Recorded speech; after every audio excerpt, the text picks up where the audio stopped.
Considering the kind of summer we've had here in the desert Southwest, we certainly count a night like this as a blessing for sure, because it's just not blistering hot outside. We'll take it indeed. Let's take a look at your RV World Yuma Skycam just to give you a glimpse of the Yuma area amongst the rest of the desert Southwest, which carries us to our smoke alert graphic. You can see that we definitely have concerns in California as wildfires continue to ravage much of the state, and even have smoke concerns over in places like Palm Springs, drifting even into the Imperial Valley, but not to a significant degree. In the meantime, speaking of insignificant, we're not really seeing any thunderstorm activity whatsoever.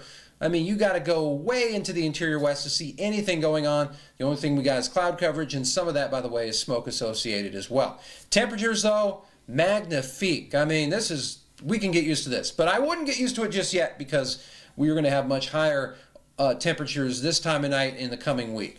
Yeah, just, you know, we're just hopeful that this will be more of a mainstay. We'll see how this goes over time, but nonetheless, we're just going to enjoy tonight for sure, as we're living it up in the 80s right now in the Yuma area as well. In the meantime, your futurecast low pressure is going to be drifting off, and for that matter, it's going to be pushed off because we have another element in the works. High pressure is going to squeeze in from the Pacific Northwest, and that is going to be our source of heat over the course of the next week. So we are going to move those temperatures up again, but we're not talking the same levels that we've had it over the course of the last really couple months. But as you can see, the moisture content is not going to be there at all, so we're getting more of that dry heat. So this is more like a early summertime pattern hitting us, and at least for the next week. Your Metrocast, we're going to start things off at 73 degrees. We'll rise it up close to 100 in the mid-afternoon hours, and then we should get down at least a little bit in the temperature realm as we get into the evening as well.